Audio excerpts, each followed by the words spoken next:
ব্রাহ্মণবাড়িয়ায় ডাকাত দলের হামলায় ৩ র্যাব সদস্য আহত। এহসানুল হক রিপন।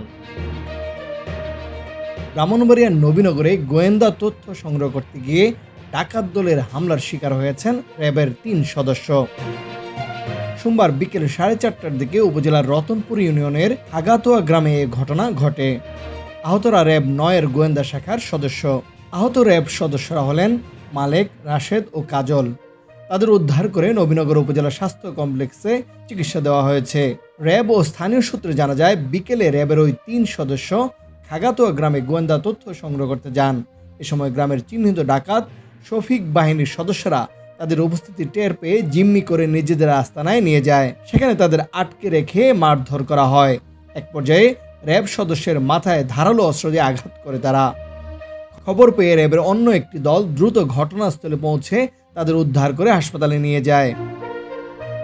র্যাব ৯-এর ব্রাহ্মণবাড়িয়া ক্যাম্পের কোম্পানি কমান্ডার মোহাম্মদ নুরনবী জানান, গত ৯ মে এক ভ্যাট কর্মকর্তাকে মারধরের ঘটনা এবং শফিক বাহিনীর তৎপরতা সম্পর্কে তথ্য সংগ্রহ করতে গিয়ে এই হামলার ঘটনা ঘটে।